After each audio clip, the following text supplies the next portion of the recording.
তুই বলছিস বলে আমি 5 দিন সময় দিয়ে গেলাম, কিন্তু 5 দিনের মধ্যেও যদি আমি টাকাটা ফেরত না পাই তাহলে আপনারা প্লিজ এই বাড়িটা খালি করে দেবেন।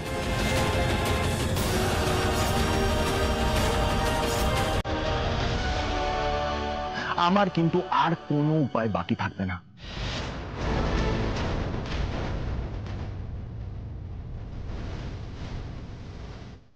চলুন।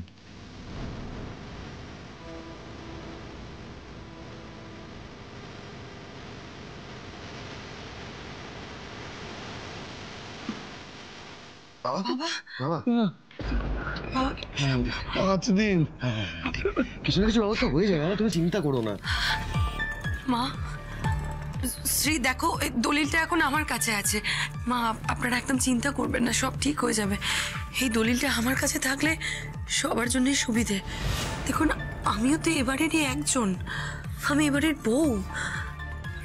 মা মা ও মা, রনি তো সময় দিয়ে গেছে আমাদের টাকা ফেরত দিতে হবে, তার মধ্যে আমরা সেই ব্যবস্থাটা করি, সেটা নিয়ে একটু ভাবি। বাবা বাবা আপনি এভাবে ভেঙে পড়বেন না বাবা, প্লিজ। দেখুন আপনারা যদি কোনো ব্যবস্থা না করতে পারেন আমি ব্যবস্থা করব, আমি কথা দিচ্ছি। আর আমি যাই ব্যবস্থা করব না কেন সেটা এবাড়ির সকলের ভালোর কথা ভেবে করব বাবা, চিন্তা করবেন না। আমি এই জন্য বারবার করে তোমাকে বলেছিলাম মা, বাড়ি বন্ধক রেখে বিয়ে দেওয়ার কোনো মানেই হয় না। তোমরা কেউ আমার কোনো কথা শুনলে না, দেখলে তো কি খারাপভাবে আমরা ফেসে গেলাম। আমি কি করব শ্রী? আমি তো স্বপ্ন দেখেছিলাম যে ধুমধাম করে তোর বিয়েটা দেব। ওই রাজের বাড়ির লোকজন যেভাবে ঠকাবে আমাদের, আমি তো বুঝতে পারিনি। ওদের সঙ্গে পাল্লা দিতে গিয়ে আমরা ধারে জর্জরিত হয়ে গেছি। আর ওদিকে তোর শাশুড়ি, সেও তো স্ট্যাটাস মেইনটেইন করার জন্য লাখ লাখ টাকা ধার করেছে, এখন তোর গলা টিপে সেটা শোধ চাইছে। তুই ওকে কিছু বলছিস না, তুই আমাকে সব দোষ দিচ্ছিস। আপনি শান্ত হন মা, আপনার শরীর খারাপ হবে, আরো শরীর খারাপ হবে এরকম করলে। মা রনি তো 5টা দিন সময় দিয়ে গেছে, এই 5 দিনের মধ্যে কি ব্যবস্থা করা যায় সেটা বরং ভাবুন। মা যেটা হয়ে গেছে সেটা নিয়ে আমরা এরকম ভাবে নিজেদের মধ্যে অশান্তি করে কিছু করতে পারবো না। কষ্ট পেও না, চলো খেয়ে নেবে, চলো ওষুধ খেতে হবে, চলো চলো চলো। আমি খাবো না শ্রী, তোরা খেয়ে নে। বড় মা জেদ করবে না, তোমার রাত্রে নিয়ম করে কিছু ওষুধ খেতে হয়, আবার অসুস্থ হয়ে পড়বে তুমি। আমার গলা দিয়ে না খাবার নামবে না, একটু বোঝার চেষ্টা করো।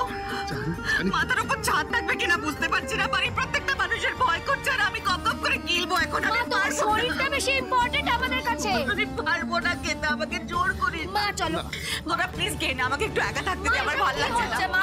আমার ভালো লাগছে না, প্লিজ একটু একা থাকতে দে না।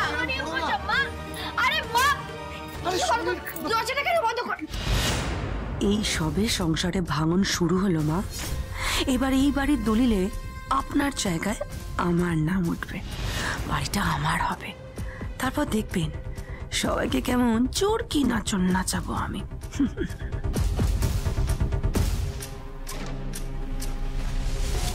কি বলছেন? কি ঘর খালি করতে হবে? হ্যাঁ রাজা, 5 দিন সময় দিয়েছে, আর যা করার এই 5 দিনের মধ্যে করতে হবে। ছি ছি ছি ছি, আমার এখন এত খারাপ লাগছে না, আমি আপনাকে বলে বোঝাতে পারছি না। মানে সেদিন আপনি এত বড় মুখ করে বললেন যে আমরা দুজন মিলে টাকাটা শোধ দিয়ে দেবো, আর এখন আমি কিছুই করতে পারছি না। আমিও বুঝতে পারছি না রাজ, আমি ঠিক কি করব। রাজ এতগুলো টাকা, 10 লাখ টাকা তো মুখের কথা নয়। দেখছি আমি কিছু একটা ঠিক ম্যানেজ করব। রাজ শুনুন, আপনি ম্যানেজ করার নাম করে আর কি ম্যানেজ করবেন? আপনি কি করবেন রাজ? ম্যানেজ করা ছাড়া আমাদের কাছে আর কি উপায় আছে শ্রী? আচ্ছা শ্রী, বুঝলাম আমার কাছে একটা এজেন্টের নাম্বার আছে, উনি পার্সোনাল লোন করিয়ে দেন। আমি হয়তো লোন পাবো না, কিন্তু আপনি নিশ্চয়ই লোন পেতে পারেন। না না, লোন একদম নয় রাজ, লোন নেওয়া মানে তো আবার সে ধারই করা, সে ধার তো আমাদেরকেই মেটাতে হবে। 5 দিনের জায়গায় আপনি হয়তো 5 মাস বা তার বেশি সময়ও পেতে পারেন, তখন তো আর অসুবিধা হবে না। রাজ আমার কথাটা একটু বোঝার চেষ্টা করো। আমরা একটা জায়গা থেকে ধার করব অন্য একটা জায়গা ধার মেটানোর জন্য, আবার সেই জায়গা ধার মেটানোর জন্য আবার একটা জায়গা থেকে ধার করবো। এইভাবে কি ম্যানেজ করবো? কতদিন এভাবে ম্যানেজ করবো? বুঝতে পারছি না রাজ, আমার টেনশনে জাস্ট মাথাটা খারাপ হয়ে যাবে। টেনশন লেনে কা নেই শ্রী, আপনি চট করে নিঃশ্বাস ধরা ছাড়ার এক্সারসাইজটা করে ফেলুন। করুন। আমি এজেন্ট নিয়ে আপনার বাড়ি আসছি। আপনি বাড়িতে আসবেন মানে? আচ্ছা, আপনার মাথাটা কি খারাপ হয়ে গেছে? আপনি বাড়িতে আসবেন, কি কেলেঙ্কারি হতে পারে আপনি বুঝতে পারছেন? শ্রী বাড়িতে যখন কেউ থাকবে না তখন যাব। আচ্ছা বলছিলাম, আপনি একবার এজেন্টের সাথে কথা বলুন না। মানে যদি পোষায় তাহলে লোন নেবেন, না পোষালে লোন নেবেন না। কিন্তু আমার মনে হয় মাথার ছাদ চলে যাওয়ার আগে একবার চেষ্টা করাটা জরুরি। রাখলাম, দেখা হচ্ছে।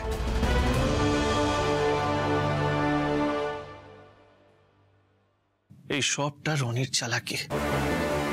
এই পরিস্থিতিতে শ্রীকে চাপে ফেলার ধান্দা করছে, কিন্তু আমারও নাম রাজ। দেখাচ্ছে মজা।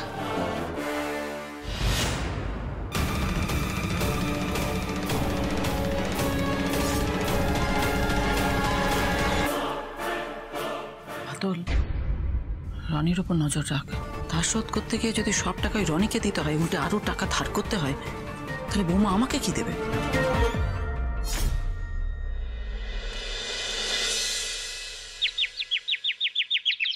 সতীশ, তুমি আমার কথাটা একটু শোনো। তুমি এই কোর্ট কাছারি ঝামেলার মধ্যে পড়তে যেও না। আমি তোমাকে বলছি, মা হয়তো এখন রাগের মাথায় ডিভোর্স করছে, কিন্তু দিভাই কিছুতেই রাজদাকে ডিভোর্স দেবে না। আর ওরা দুজনকে যদি ভালোবেসে একসঙ্গে থাকতে চায় তাহলে থাকুক না, আমরা কেন ওদেরকে আলাদা করতে যাবো বলো তো? না সতীশ দা, তুমি আমার কথাটা একটু শোনো, একটু বোঝার চেষ্টা করো। আচ্ছা ঠিক আছে, তুমি আমার সঙ্গে কালকে দেখা করো। সোমা, সোমা, তোমার সঙ্গে দুটো কথা বলার জন্য এলাম। জানো তো, এই বাড়ির প্রত্যেকে না খুব দুশ্চিন্তার মধ্যে রয়েছে সবাই। আমি বুঝতে পারছি না সোমা, তোমার দিদি আসলে চায় কি? ও তো সবটা জেনে শুনে রাজকে বিয়ে করেছিল, তাহলে কেন এখন এত নাটক করছে? কই, তখন তো তোমার মায়ের কথাও ভাবেনি। আর এখন মায়ের বাধ্য মেয়ে হওয়ার নাটক করে যাচ্ছে। আমার তো মনে হয় এগুলো সব শ্রীর চালাকি। সোমা, আমার খুব তোমাকে নিয়ে চিন্তা হচ্ছে সোমা, খুব চিন্তা হচ্ছে। আচ্ছা, যদি সত্যি সত্যি রাজ আর শ্রীর ডিভোর্সটা হয়ে যায়, তখন তো তোমার মা শ্রীর সঙ্গে সতীশের বিয়ে দেওয়ার জন্য উঠে পড়ে লাগবে। তখন তোমার কি? না বৌদি, এটা আমি কিছুতেই হতে দেব না। দিভাই সব সময় সব সুযোগ সুবিধা পাবে, আর আমাকে সবাই অবহেলা করে বাড়ির এক কর্নারে ফেলে রাখবে। এটা আমি কিছুতেই হতে দেব না। দিভাই বিয়ের আগে এই বাড়ির বড় মেয়ে ছিল, কিন্তু এখন থেকে এই বাড়ির একমাত্র মেয়ে আমি। আর বাবা মাকেও এবার আমাকে নিয়েই ভাবতে হবে। সোমা, সোমা,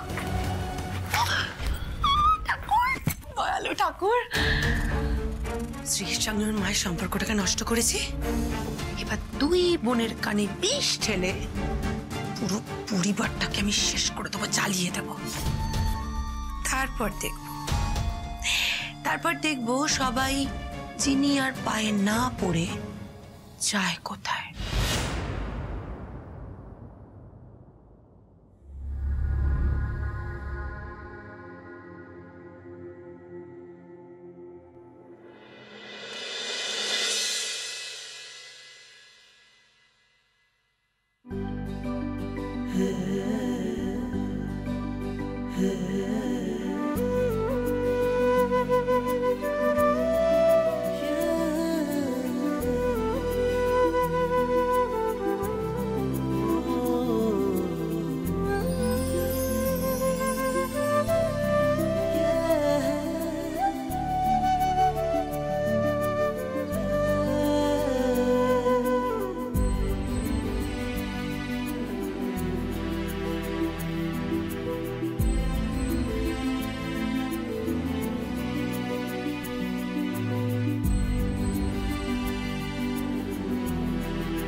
রাজ,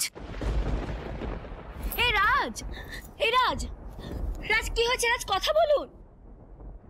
সাড়া কেন দিচ্ছেন না উনি?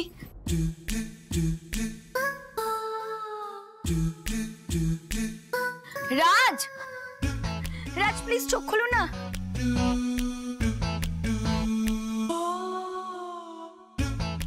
হ্যাঁ রাজ, শুনছেন? রাজ আমার কথা শুনতে পাচ্ছেন?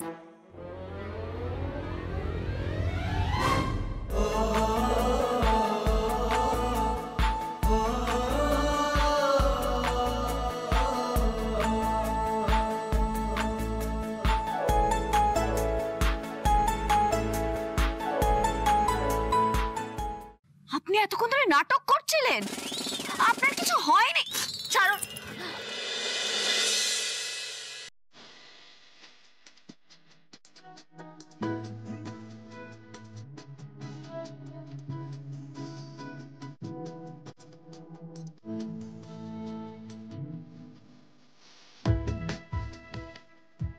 আপনার কাছে আসার জন্য এইটুকু নাটক তো বানতা হয়। বাড়িতে কেউ নেই, এরকম একটা মুহূর্ত হাতছাড়া করা যায় না, তাই না? শুনুন, একদম এসব আমার সাথে চলবে না। ছাড়ুন, ছাড়ুন না। ছাড়বো না।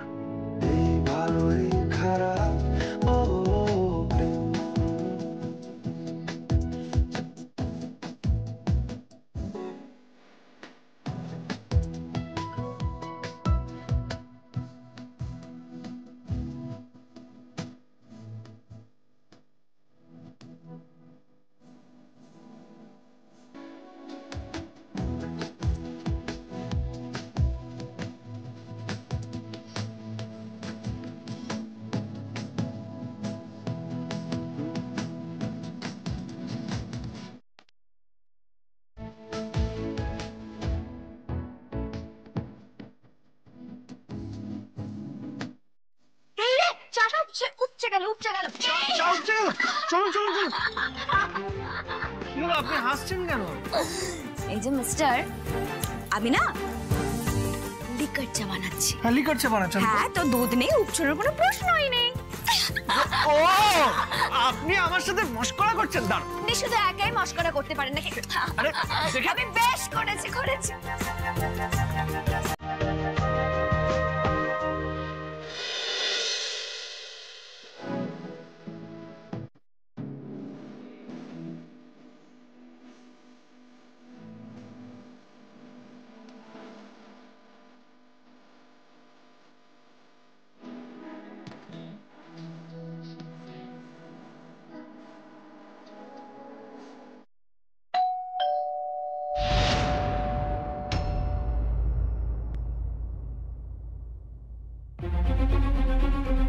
আমার মনে হয় এজেন্ট এসছে। জানকে দরজা খুলো।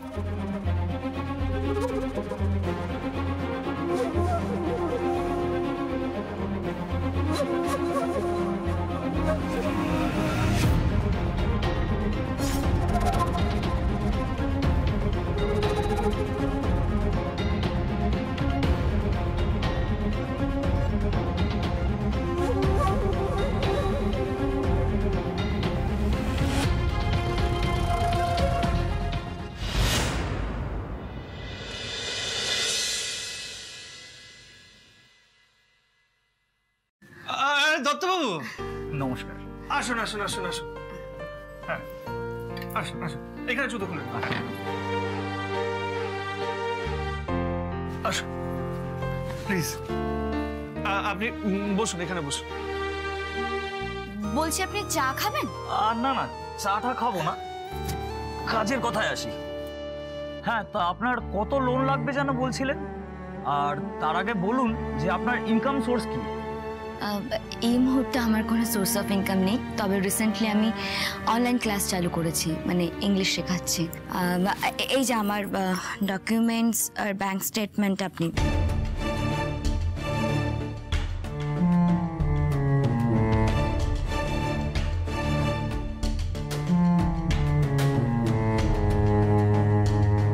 আপনার প্রোফাইলের যা স্ট্যাটাস এই মুহূর্তে, আপনি 2 লাখ টাকার বেশি লোন পাবেন না। মাত্র 2 লাখ? 2 লাখ তো বড্ড কম হয়ে যাবে। বলছিলাম দত্তবাবু, কোনোভাবে 10 লাখ কি ম্যানেজ করা যাবে? দেখছেন তো রাজ, আমি এই জন্যই আপনাকে বলেছিলাম এইসব লোনের ঝামেলা করার কোনো দরকার নেই। লোন তো পাবোই না, উল্টে বাড়তি ঝামেলা। আপনারা নিজেদের মধ্যে একটু আলোচনা করে নিন, কথা বলে তারপরে আমাকে জানাবেন না হয়। আর রাজবাবুর কাছে তো আমার ফোন নাম্বার রয়েছেই। হ্যাঁ ঠিক আছে দত্তবাবু, আমরা জানাবো। নিশ্চয়ই। ধন্যবাদ আসার জন্য। হ্যাঁ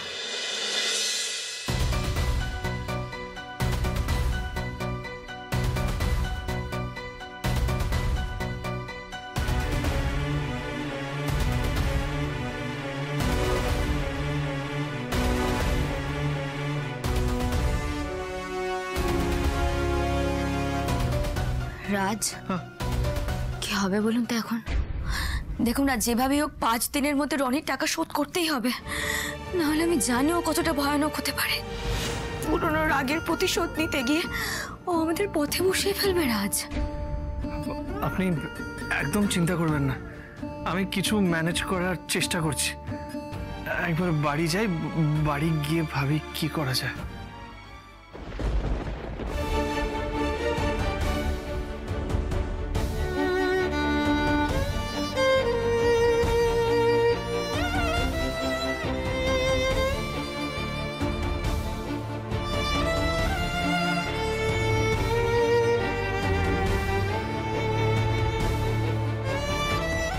একসাথে থাকবো বলেই বিয়েটা করেছিলাম রাজ। এভাবে আলাদা হয়ে থাকাটা খুব কষ্টের।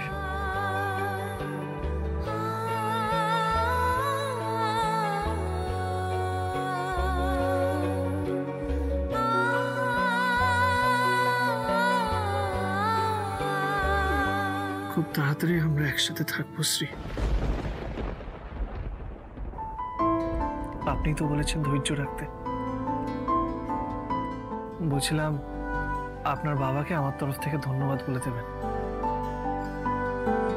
উনি ছিলেন বলেই আমি আপনার সাথে এইভাবে দেখা করতে আসতে পেরেছি। আরে কই তোমার হলো? তাড়াতাড়ি এসো, এরপর দেরি হয়ে গেলে তো ঠাকুর মশাইকেই পাবো না। তোর মা কোথায় থাকো? এরপরে রেডি হচ্ছি তো। তাড়াতাড়ি চলো। আচ্ছা শোন, আমরা একটু মন্দির থেকে ঘুরে আসি, তুই সাবধানে থাকবি। হ্যাঁ দাঁড়িয়ে আছো, চলো না। বাবা রাত চলে গেলে টুক করে একটা মেসেজ করে দিস। বাবা, থ্যাংক ইউ বাবা, সাবধানে যাও। তুমি আবার দাঁড়িয়ে পড়লে কেন? এই তো যাচ্ছি। যতটুকু মনে হচ্ছে যে আপনার বাবা আমাদের পাশেই আছে। এই লড়াই আমরা জিতবো শ্রী। আর দেখবেন একদিন আপনার মাও আমাদের পাশে এসে দাঁড়াবে, মিলিয়ে নেবে।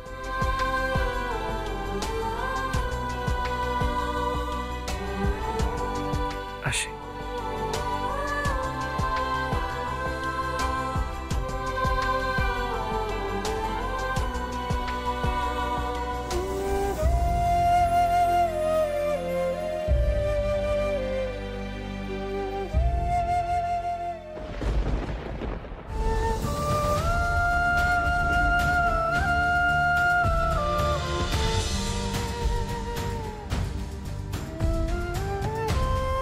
সাবধানে যাবেন।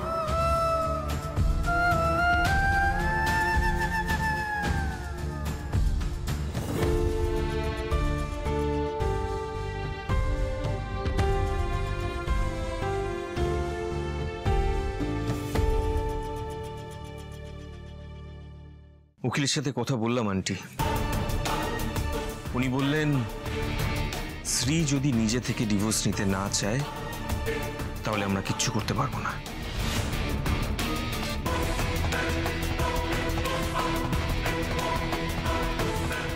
তাই এখন একটাই পথ, শ্রীকে এই ডিভোর্সের জন্য রাজি করানো।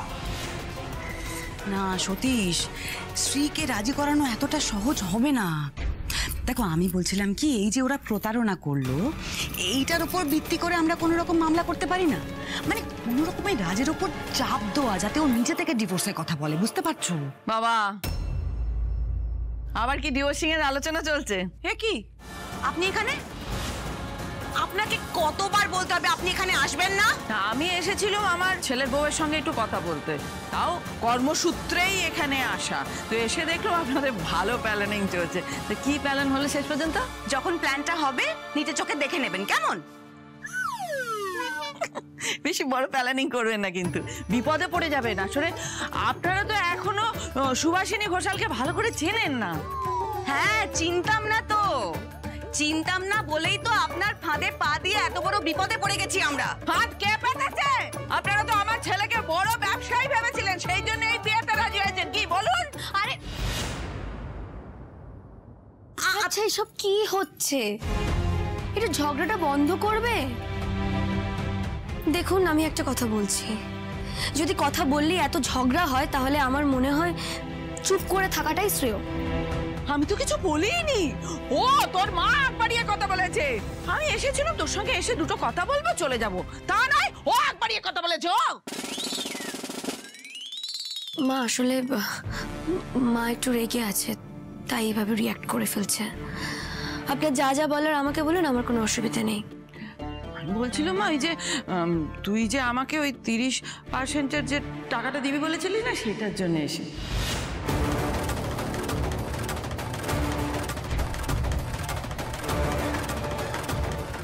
হ্যাঁ, আমি এক্ষুনি দিচ্ছি মা। আপনার লজ্জা করে না? আপনি আপনার বৌমার কাছ থেকে টাকা চাইতে এসেছেন? হ্যাঁ, আপনার চুপ করে আছেন কেন বলুন? আমার বৌমা বলেছে যাত্রার সঙ্গে বেশি কথা না বলতে। মা, হ্যাঁ হ্যাঁ মা, বলছি যা ছিল সবটাই দিয়ে দিই। আচ্ছা ঠিক আছে।